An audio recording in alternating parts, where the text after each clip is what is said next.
Vamos falar do óbolo da viúva. O termo óbolo talvez não seja o termo mais adequado, porque as moedinhas não representavam um óbolo, porque um óbolo era uma dracma e uma dracma era igual a um denário, que era igual a um dia de trabalho, mais ou menos R$ 60. Mas ele, aqui no nosso evangelho, ele fala que somariam cerca de R$ 1, não é? A gente imagina que existisse real na época de Jesus, mas na verdade é uma conversão da conversão da conversão que chegou nessa tradução, por assim dizer. Mas o que é importante, na verdade, não é o quanto ela deu, mas o que significou aquilo que ela deu, que eram pouquíssimo valor. Então, é assim, se a gente der, vamos imaginar, fazer um paralelo, se a gente der pouquíssimo valor às coisas espirituais, ainda assim, veja, nós teríamos a exaltação de Jesus. Olha que interessante. Pouquíssimo valor. Vamos imaginar que você tem um dia de 24, você dorme 8, sobra 16. Das 16 você trabalha 8, sobra 8. Das 8 horas você dedicar 10 minutos, 5 minutos, 15 minutos, 8 minutos, que é um 100, né?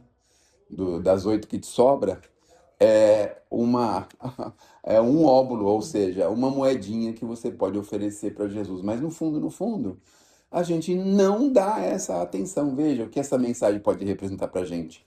O óbolo da viúva, porque são duas mensagenzinhas dessa por dia que ela ofereceu.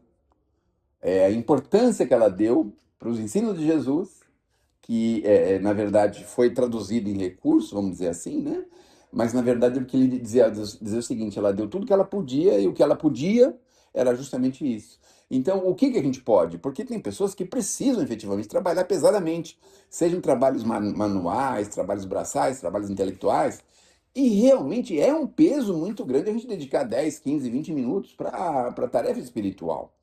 Mas se a gente conseguisse dedicar um pouquinho, né? Um pouquinho que seja, já seria a exaltação de Jesus para o nosso óbolo, para da nossa oferta. Mas a gente dificilmente faz essa dedicação. Então, é assim, ele comparou todos aqueles que tinham diversos recursos, diversas possibilidades. Vamos imaginar, uma pessoa rica de tempo. Uma pessoa rica de tempo pode oferecer ricamente para Jesus. Uma pessoa pobre de tempo pode oferecer pobremente para Jesus, porque ela não tem riqueza para oferecer para Jesus. Quer dizer, o seu tempo é uma riqueza. E esse tempo é traduzido no óbolo da viúva, não é? Era uma viúva, uma senhora que lutava muito para ter os seus pequenos recursos, trabalhava fortemente. Naquele tempo, qual era o trabalho que se fazia, que se podia fazer para ganhar recursos, para ganhar salário? Trabalho braçal, não é? Não tinha o trabalho de TI, não tinha o trabalho em casa, que era como é que é? Doméstico, não, como é que a pessoa fala? Home office, né? Escritório em casa, não tinha presencial, não tinha essas coisas. Então, é assim, carregar água, que era uma tina enorme, pesadíssima, com água dentro, não é? Buscar longe, carregar aquilo que nem um desesperado. Foi o que Zaqueu fez depois que ele conheceu Jesus, ele começou a fazer isso.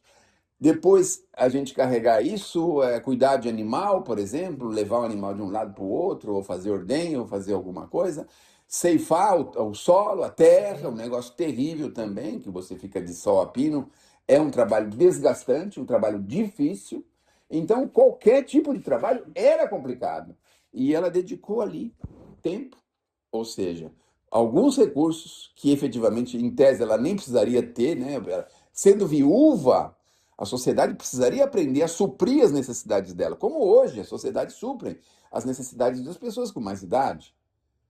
Mas ao tempo de Jesus não tinha essa assistência, não é? Essa previdência. E aí ela tinha que trabalhar fortemente, e obviamente aqueles recursos eram conseguidos ao preço de um grande suor, de uma grande impossibilidade, uma grande necessidade.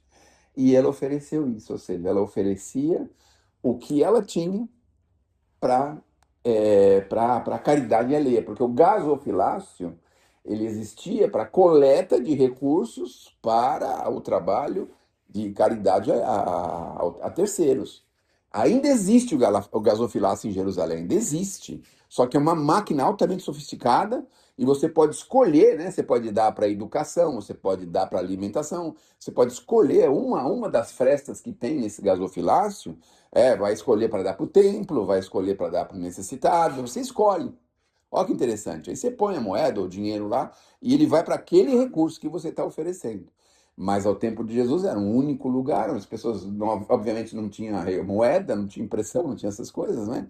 As moedas eram diferentes também, não eram, antes das moedinhas redondas, eram espetinhos. Espetinhos eram as moedas, um ferrinho, tipo um espetinho era a moeda. Depois é que ela ficou redondinha e tal, obviamente que aqueles espetinhos davam muito problema, né? Mas aí criaram a moeda redonda. E então, mas ao tempo dela, eu não posso precisar se era o espetinho ou se era a moedinha, porque fala em moeda, né? Moeda. Talvez seja moeda já. Mas é isso. O que a gente puder dedicar, nós temos que lembrar da viúva sempre. É um pouquinho da nossa atenção para as coisas maiores da vida. Um pouquinho. E um pouquinho é duas mensagens dessas. Sabe quanto que é um pouquinho de duas mensagens dessas? 1 minuto. É 30 segundos para ler uma página dessa. No máximo 40 segundos, então é 1 minuto. Mas a maior parte de nós não dedica 1 minuto para a espiritualidade. Então, façamos esse esforço.